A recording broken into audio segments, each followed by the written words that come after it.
Mais là aussi. Voilà, je l'ai pour un moment, pour me démaquiller. Est-ce que tous les comédiens viennent ou pas? Non, malheureusement, nous ne serons que tous les deux. Les autres, je les excuse. Enfin, excusez-les pour moi. Non. Je sais pas, est-ce qu'on les excuse? Bon, mais ils sont là, ils sont là, là où je nous entends. D'accord, ok. Eh bien, écoutez, on va commencer. Avant de commencer, je voudrais, comme il se doit, remercier la directrice de ce très beau théâtre, donc Stéphanie Fagadou-Mercier. Merci également à Sophie Sion, la responsable du service collectivité, qui a rendu cette rencontre possible. Et puis merci, bien sûr, aux comédiens, metteurs en scène. Vous l'avez compris, il a fait l'article tout à l'heure, mais voilà, on va pouvoir discuter avec les comédiens. Jouer le jeu de l'association, jouer un petit peu les prolongations ce soir pour nous rencontrer. Alors, qui sommes-nous? Nous sommes l'association Petit Théâtre entre amis. Vous l'avez compris, on est des amis, des amateurs du théâtre. Les meilleurs. Je sais pas, en tout cas, ça fait 15 ans qu'on essaye d'être les meilleurs. Ça fait 15 ans qu'on essaye de faire venir le public au théâtre en leur proposant des spectacles toujours différents. Et ce soir, je crois qu'on a eu un grand moment de théâtre. On va bien sûr y revenir. Alors, comme on ne vous connaît pas, j'ai préparé une question de présentation. Donc, j'ai regardé votre parcours, et puis c'est totalement subjectif. Il y a un point qui m'a attiré. Je vais vous demander de réagir à ce point. Et puis après, bien sûr, on parlera de la pièce. Et puis, on va donner, bien sûr, la parole à la salle. Je crois que les réactions sont très bonnes, mais il y aura peut-être des réserves. On verra. Alors, comme je suis un galant garçon et comme il n'y avait qu'une seule femme ce soir, on va tout de suite vous donner la parole. Caroline Devim, effectivement, vous l'avez dit, Thomas. J'ai regardé la fiche de votre agent, là, et alors moi, ça m'a étonné. On voit votre photo juste en dessous, mais en gros caractère, 1m74. On me dit que c'était un élément important de votre carrière. C'est pas tant pour ma carrière, c'est pour les castings, surtout. C'est étonnant, mais bon, bien évidemment, ce n'est pas ma question, 1m74. Par contre, ce qui est étonnant, quand on regarde votre parcours, il est évident que c'est la musique. Vraiment au centre de votre parcours, vous faites de la flûte traversière, de la danse, du chant. En 2012, vous avez même gagné 2 points, hein, c'est ce qu'on dit à l'Eurovision, parce que vous avez été choriste dans le boule. Je suis pas tout. Vous avez été choriste dans le boule, on va pas insister sur l'Eurovision. Vous avez également fait beaucoup de spectacles musicaux, les Voca People. Je ne vous ai pas reconnu, parce que les Voca People, ils avaient une crâne d'œuf, ils étaient tout blancs, donc c'est pas évident. Merci pour le crâne d'œuf. Bah oui, c'est pas évident de vous reconnaître, mais c'était très bien comme spectacle, je l'ai vu. J'ai également vu les comédies musicales là, dans lesquelles vous avez tourné 10 commandements, Airspray, j'ai adoré, Mike, vous étiez Dalida, Mike Brandt. Et alors là j'ai découvert par contre, que vous avez joué dans la comédie musicale Dorian Gray, apparemment mis en scène par Thomas Le Drec. Donc on en reparlera de la version comédie musicale. Pour l'instant, ma question est la suivante. Et donc ça nous permettra de mieux vous connaître. Vous avez écrit un seul spectacle musical à ce jour, toujours mis en scène par Thomas, Le jour où je suis devenue chanteuse black. J'étais peu étonné quand on vous regarde. Et apparemment, il y a du personnel là-dedans. Je fais carrément un pitch, c'est une promotion pour la reprise. Ah ben vous m'appelez. Ouais, merci. C'est un spectacle que j'ai écrit sur... c'est un propos de tout ce que je sais faire quand même, parce que moi je viens de la danse, de la musique, ça s'apparente à du musical pour moi, et je me suis servi de mon amour de la musique, de la soul, de la musique Motown, que j'ai découvert grâce à mon grand-père qui m'a retrouvée, qui a retrouvé sa fille, ma mère, quand j'avais 8 ans. Et donc à 8 ans, j'ai appris que mon grand-père n'était pas un soldat mort à la guerre. Voilà, c'était un GI noir américain qui avait participé au débarquement en Normandie, qui avait rencontré ma grand-mère et qui avait dû repartir au Texas à la démobilisation. Et ma grand-mère étant très blonde, très blanche et avec des très grands yeux bleus, une bonne normande, ne l'a pas suivi au Texas et ils ont chacun fait leur route de leur côté. Et donc il a retrouvé sa fille. Elle avait 38 ans, j'avais 8 ans, et j'ai découvert mes origines. Et je suis tombée amoureuse de cette musique que lui-même adorait, et j'avais envie de raconter cette histoire grâce à la chanson et puis à l'humour, aussi une forme d'humour, parce que je trouve que c'est une histoire un peu douloureuse, bien sûr, comme dans beaucoup de familles où il y a beaucoup de non-dits, etc. Mais c'était, par pudeur, je pense, j'ai voulu lui donner une forme humoristique, ce que m'a aidé à faire Thomas, parce qu'il a coécrit, en fait. Il m'a poussé à l'écrire vraiment... tu fais de moi 1m74, je ne suis pas distribuée facilement. Et donc, un jour, il m'a dit, mais écoute, qu'à cela ne tienne, distribue-toi toi-même dans ton propre spectacle. On n'est jamais mieux servi que par soi-même. Et on a pu écrire ce C'est vrai spectacle. ce que vous dites, 1m74, ça peut être un... Bien sûr, ça peut être un handicap. Pourquoi vous le mettez en zone sur le... Parce que c'est mieux de le dire avant. Au moins, on m'appelle pas si on cherche 1m60. Voilà. Parce que C'est bon, d'accord. Alors, Thomas Laudouet, j'ai vu votre parcours, on va pas revenir depuis 1990, vous êtes sur les planches, un parcours incroyable. Alors, moi, ce qui m'a étonné, c'est que vous êtes capable de mettre en scène Les hommes viennent de Mars, Les femmes de Vénus, Arrête de pleurer Pénélope, mais vous enchaînez aussi sur Dindon le Fédo, sur Andromaque Racine, sur Cid le Corneille. Bref, c'est extrêmement éclectique. Alors, moi, je me pose la question, quels sont vos critères de sélection pour choisir un projet ? Ben, c'est toujours l'important, c'est de se surprendre soi-même, c'est d'essayer de se surprendre, c'est de jamais se répéter. C'est insupportable de se répéter parce que on a l'impression de faire la même chose toujours. Non, j'ai toujours voulu faire quelque chose qui me, voilà, j'ai envie d'apprendre. J'ai toujours envie d'apprendre et chaque projet pour moi est une façon d'apprendre un autre, enfin de prendre un autre univers, de découvrir des matières que je ne connais absolument pas. Là, je suis en train de monter un spectacle sur l'hypnose. Ça n'avait absolument rien à voir avec le théâtre, je connaissais absolument rien de l'hypnose avant de m'y attaquer. Et voilà, ça m'a toujours attiré de changer d'univers. Voilà, pour continuer à évoluer, grandir, enfin, si Dieu sait si je peux encore grandir. Mais. Ça va être difficile. Non, mais en tout cas, voilà, j'essaie de me surprendre et peut-être aussi de surprendre aussi le public et d'apprendre. Puis j'apprends toujours, enfin, tous les jours, j'apprends quelque chose de nouveau. J'essaye, en tout cas, j'essaie de me renouveler. Alors, on va voir si vous êtes renouvelé sur ce spectacle. J'ai vu que c'était au moins la 5e fois que vous mettez en scène ce Dorian Gray. Ça a commencé en 93 avec, au Trianon. Il y a eu en 2011 au 20e théâtre, si j'ai bien compris, c'était la version comédie musicale. Voilà. Alors, donc, il y a de Main d'Or, Rive Gauche, Avignon, évidemment. Qu'est-ce qui vous a donné envie de remettre le couvert, j'ai envie de dire, de reproposer un Dorian Gray? Est-ce qu'il est différent des autres? Qu'est-ce qu'il y a de nouveau? Oui, mais c'est paradoxal avec ce que je viens de dire à l'instant.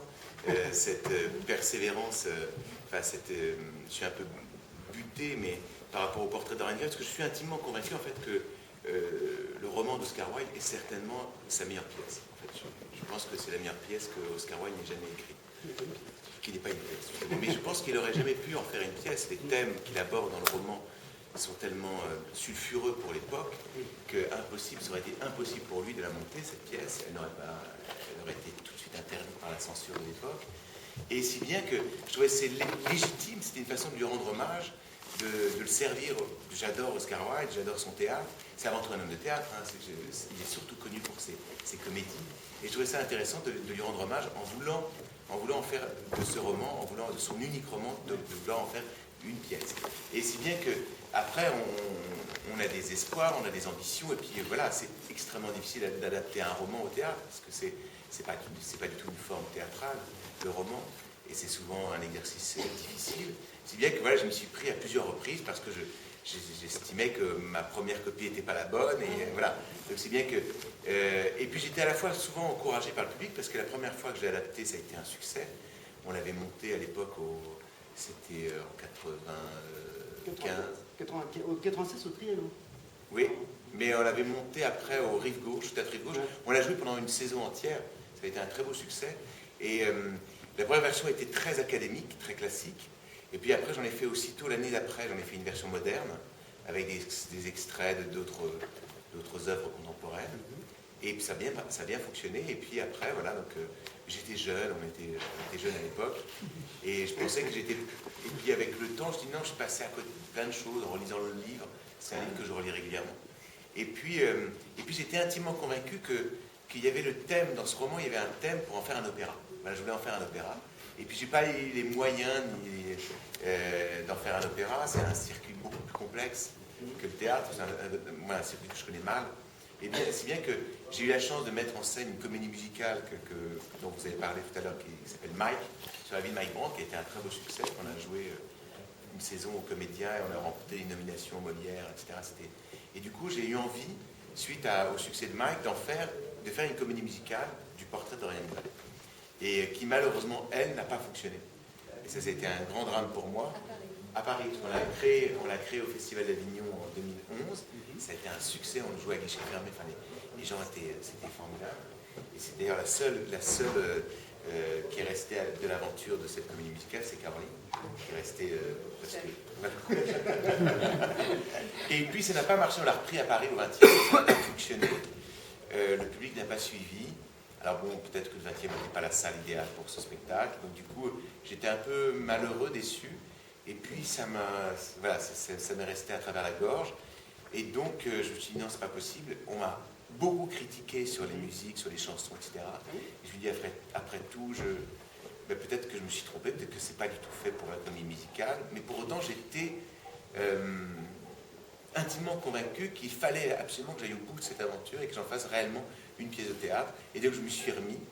J'ai revu ma copie, et donc j'ai essayé d'en refaire une nouvelle adaptation riche de la comédie musicale, parce que la comédie musicale m'a permis de me libérer totalement du roman. De me libérer, en fait, même de mes premières adaptations. Je me suis libéré, et du coup, et puis voilà, ça a donné ce que vous avez vu ce soir.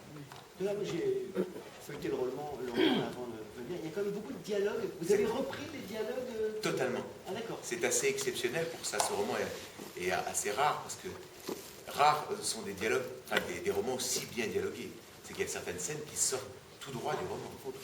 Voilà, il y a des dialogues qui aussi, il faut couper, parce que c'est extrêmement riche et indigeste pour le théâtre, parce que c'est des tirades qui se succèdent les unes après les autres. Donc c'était impossible au théâtre, ça se passe. Moi je trouve que la forme théâtrale, c'est essentiel en fait que l'échange soit, pour moi c'est le cœur même du théâtre, c'était de réussir en fait à faire des dialogues vifs et saccadés en fait. Et puis je voulais absolument faire du roman, en fait, j'ai voulu transformer le roman en quelques scènes. Je ne sais pas si vous avez pu le constater, mais dans ce que vous avez vu ce soir, il n'y a que 11 scènes. C'est que j'ai concentré en fait tout le récit en très peu de scènes. Donc j'ai gardé les meilleurs moments, enfin les meilleures scènes pour moi qui estime que je pensais qu'on pouvait, j'espérais qu'on puisse raconter ce roman en quelques scènes. Et le travail, les spectateurs feraient le reste et se raconteraient en fait entre les scènes, parce qu'il y a beaucoup d'ellipses, une écriture très cinématographique. C'est vrai qu'il y a beaucoup de... Mais je pense qu'aujourd'hui, le spectateur a tellement évolué grâce au cinéma qu'on peut se permettre en fait, des ellipses très, très, très fortes comme ce soir. Et maintenant, le spectateur est habitué à faire le chemin, à imaginer le reste. Et je pense que le spectateur, lui, imagine ce qu'il ne voit pas, il imagine très bien. Voilà. C'est à vous de me répondre. Oui. Alors, est-ce qu'il y a des questions dans la salle, des remarques, des réserves? Voilà. Karine. Alors, moi, j'avais une question par rapport à la distribution des rôles, notamment par rapport à la remarque que vous avez faite à la fin de la pièce. Le personnage de Harry, c'est un choix pour vous de le jouer sur scène ou ça s'est pas fait, ça s'est fait... Non, ça s'est fait parce que je suis metteur en scène avant tout, on me connaît plus pour mes mises en scène que pour mon métier d'acteur, mais parce que c'est un rôle de metteur en scène. Il est toujours dans l'observation, il est toujours en fait... et c'était pour moi plus simple de me projeter en tant que metteur en scène dans un rôle de metteur en scène, parce que c'est un manipulateur, il tire les ficelles, c'est un marionnettiste en fait, le personnage de Harry. Donc je trouvais ça assez... pour moi ça a été plus facile, c'est très difficile de se mettre en scène, c'est très dur en fait de garder, de jouer et de mettre en scène en même temps. Et là je l'ai fait parce que je le fais rarement, et là je le fais de plus en plus, peut-être en vieillissant, j'ai gagné un peu en confiance, et puis du coup c'est plus facile, je connais bien l'équipe, il n'y a que 4 acteurs, même s'ils font plusieurs personnages, et puis là je commence à bien connaître le sujet, je commence à bien connaître la pièce, donc ça m'était plus facile, et je trouve le rôle assez, pour moi, fascinant par rapport à c'est étonnant en fait ce rapport qu'il a avec cette façon dont il a de mettre en scène. Il finit d'ailleurs, il dit une chose qui est dans le roman, c'est que ta vie a été une œuvre d'art, j'en ai été un peu l'artiste. Ça résume parfaitement le personnage de Harry. Avec ces aphorismes et ce rapport avec les femmes, vous m'avez fait penser, peut-être dans la façon de le dire, à Sacha Guitry. Vous avez déjà fait cette réflexion ou pas? Alors j'ai joué Sacha Guitry, j'ai eu la chance de jouer un spectacle qui a été un énorme succès qui s'appelait Une nuit avec Sacha Guitry, je ne sais pas si certains l'ont vu. On a joué au Théâtre Marigny, au Théâtre Rive Gauche aussi, mais c'est il y a longtemps, c'était il y a 16 ans déjà. Plus que ça peut-être même. Enfin, en tout cas, non, j'adore Guitry. J'aimerais pouvoir en monter, mais c'est très compliqué d'avoir les droits. Oui, j'adore ça. J'adore Guitry, mais j'ai aussi une passion pour Wilde, qui est encore plus, je pense, plus misogyne que Guitry. Parce que Guitry... Oui, je pense qu'il est plus misogyne que Guitry. Parce que Guitry aimait réellement les femmes. Wilde... Non. Non, en plus c'est drôle parce que Wilde aimait énormément sa mère. Quand je disais, c'est une empreinte à Wilde, il était très attaché à sa mère. Sa mère était un personnage extraordinaire. Mais pour autant, il aimait sa femme aussi, et sa femme l'aimait, étonnamment, parce qu'elle a tout lu, elle a tout subi, la femme de Wilde. Mais parce que, comme vous le savez peut-être... moi, je ne savais pas qu'il avait une femme. Il avait une femme et 2 enfants. Ouais. Dont il était très proche, et il a été très malheureux. Parce qu'il a dû quitter ses enfants. Vous savez qu'il a, il a fini sa vie en prison pour crime de sodomie et travaux forcés. Mais pas seulement, c'est qu'en fait il a dû être éloigné de ses enfants. En fait, il a été interdit. Il ne pouvait plus s'approcher de ses enfants. Il n'a plus jamais vu ses enfants. À partir du moment où il est rentré en fait à Reading, dans la géole de Reading, il n'a plus jamais revu ses enfants. Trouble à l'ordre moral. Ils nous ont pas dit sodomie, c'est trouble à l'ordre moral. Si, il a aussi été oui, si, en partie aussi pour son homosexualité. Il a été aussi condamné pour son homosexualité. Est-ce qu'il y a d'autres questions dans la salle? Lionel. Je voulais demander, au niveau, vous parliez de mise en scène et d'ellipse, justement, moi j'ai beaucoup apprécié différents moments, justement, en termes de mise en scène, où il y a un décalage qu'on ne voit pas régulièrement, notamment les inversions de positionnement, c'est-à-dire, par exemple, quand Madame se retourne, et là on est stupéfait parce que le rideau s'ouvre derrière, et là on se sent complètement à l'envers. Après, il y a eu dans la pièce les 3 qui sont en train de commenter face à nous ce qui se passe à côté. Là aussi, on est mal positionné. Et puis, il y a vraiment eu l'autre moment qui a été, justement, vous parliez comment on est habitué à sauter maintenant, avec notamment l'image visuelle du cinéma, qui va très très vite, où les chanteurs, quand ils passent, il ne se passe pas 3 secondes sans que l'image ne change d'angle. Oui, et je pense qu'on a été formé de donc on court après une vision très rapide. Et en fait, vous, pendant que les autres sont en train de jouer, vous vous maquillez devant nous. Et en fait, du coup, on bascule et on comprend que ça y est, vous vieillissez alors que lui, il ne bouge pas. Et ça, ce sont des trucs de mise en scène qui sont fabuleux. C'est une maîtrise.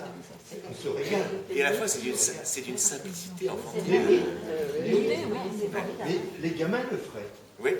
Mais moi, ce que je pense que l'erreur qu'on a en ce moment au théâtre, c'est qu'on ne peut pas se battre face au cinéma, face à l'audiovisuel, disons, dans le sens où je sais qu'on n'aura pas les mêmes moyens, c'est impossible.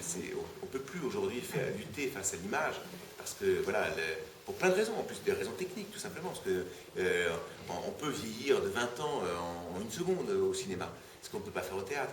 Et je trouve qu'on a, à tort, on ne se sert pas en revanche au théâtre. Il y a une chose que ne peut absolument pas faire le cinéma et la télé. C'est tout ce dont vous venez de parler. Quand on voit en ce moment le clip de Christophe Maé, il est là le jour. Et en plus, votre pièce, elle est aussi un peu autour de ça. Et quand on voit Christophe Maé par les artifices du cinéma, et donc un clip en une réduction en 2 minutes, on voit sa vie qui est passée. Il parle du passé, du présent, du futur. Et là, vous aussi, et vous réussissez la performance, justement, de transformer ce moment.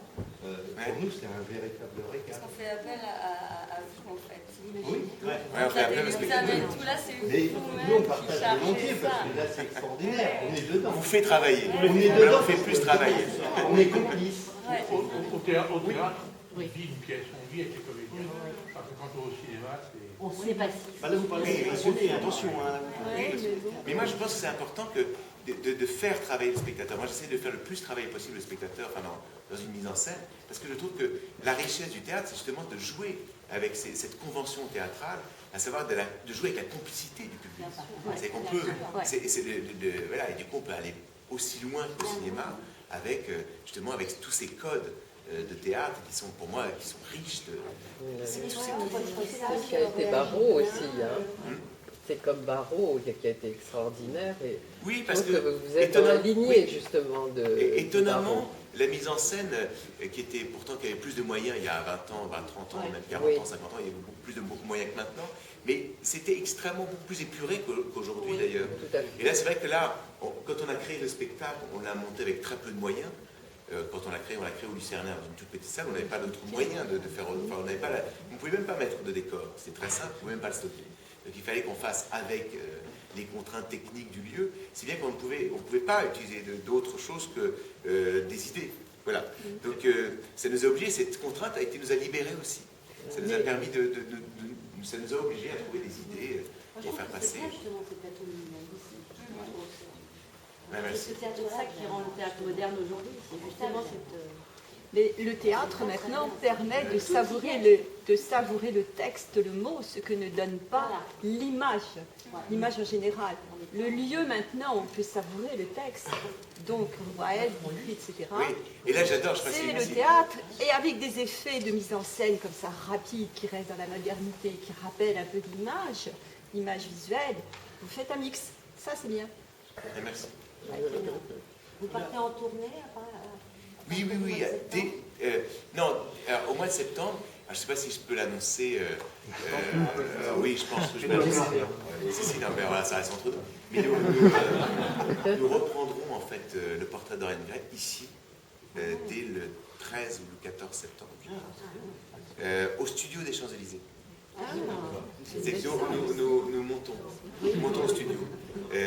Actuellement d'ailleurs se joue au studio, c'est la première ce soir, de The Servant. Ah oui. Voilà, ils elle a déjà été. Ils reprennent, c'est la première ce soir. Et d'ailleurs ils organisent il y a un petit pot là.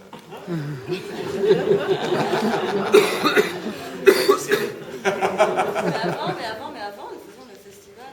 Et oui, nous faisons le festival d'Avignon cet été. Voilà.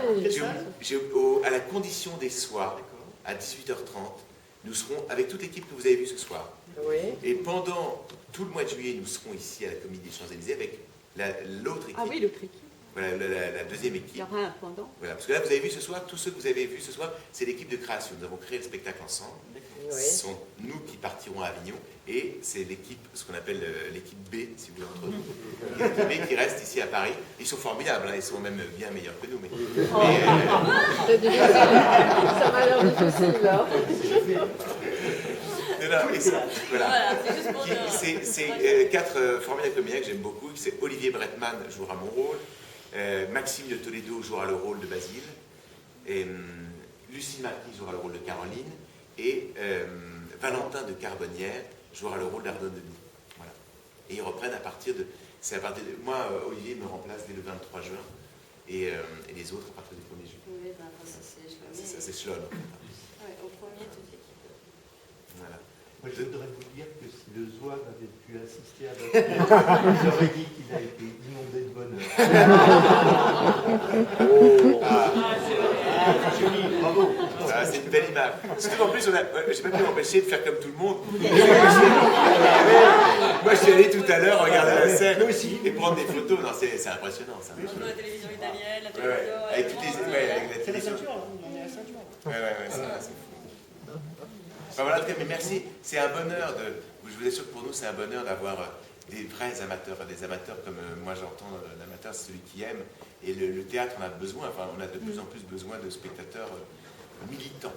Spectateurs militants. C'est formidable ce que vous faites, parce que ça se faisait il y a 50, 60 ans, ils montaient une pièce de théâtre, et quand beaucoup de gens l'avaient vu, ils recevaient les spectateurs, ils parlaient de la mise en scène, ils allaient là-dessus, avec les spectateurs, ils nous renouvelaient. Ah mais moi j'adore ça. J'adore ça. Vous avez, nous aussi, vous avez pu remarquer. Oui. Et même après le spectacle, je ne peux pas m'empêcher d'ailleurs de parler aux spectateurs. C'est. À tel point, je me suis dit, mais il a oublié notre rencontre. Ça, c'est Caroline me l'a rappelé. Je me l'ai rappelé parce que David. Il n'avait pas oublié, mais je me suis dit, mais c'est. Non, je n'avais pas oublié. Mais je trouvais ça intéressant de l'annoncer parce que je ne sais pas s'il y a des spectateurs qui sont restés. Est-ce qu'il y a des non-adhérents? Vous êtes les bienvenus. Venez, rejoignez-nous, le petit théâtre entre amis. Simplement, on va vous laisser, mais moi j'aime bien citer les techniciens. Comment? Il faut que tu dises s'ils veulent nous rejoindre. Ouais. Il faut faire la pub. Non, mais je voudrais quand même citer les techniciens qui sont vraiment des artistes.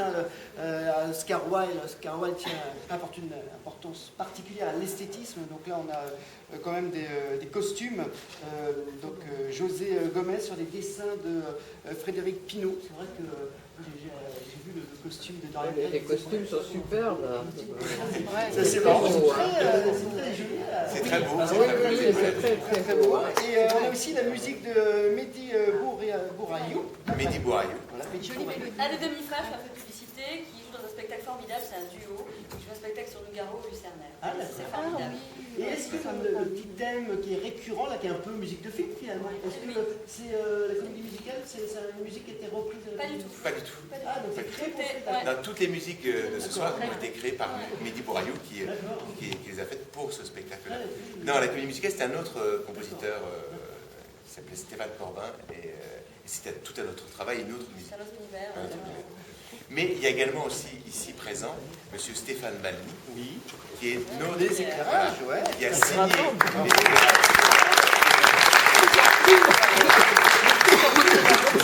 c'est lui qui nous suit en plus depuis et qui était aussi à la création lumière lors de la comédie musicale et qui me suit depuis 25 ans. Alors, comme on a la chance Il a tout vu, il a vu toutes les adaptations. on a la chance d'avoir un éclairagiste, comment ça se passe? Est-ce que le metteur en scène il est derrière vous en disant je veux ça, ou c'est vous qui avez l'initiative de l'éclairage? C'est partagé. Voilà. Pas du tout, C'est que chacun amène ses idées. de toute façon, et les éclairages, c'est électrique. Il n'y a pas d'art là-dedans, d'accord. Non, si, c'est partagé. C'est toujours une discussion. C'est l'avantage, et c'est important de travailler avec des artistes, que tout artiste a sa vision des choses et défend sa vision. Et voilà, donc du coup, forcément, on n'a pas forcément, de temps en temps, mais que ce soit avec un décorateur ou un costumier ou un éclairagiste, ou un comédien, on n'a pas forcément la même vision.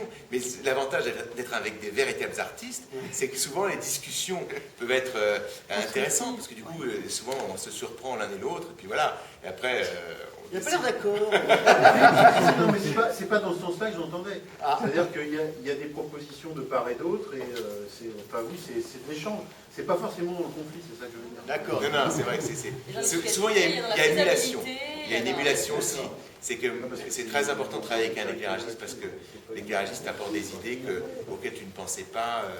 Voilà, et c'est vrai que il t'apporte des solutions, il t'apporte aussi des idées. Voilà. Et en plus, Stéphane a des grandes qualités au-delà de ses lumières. Il a aussi des grandes qualités de scénographe. Il a toujours eu des idées de scénographie.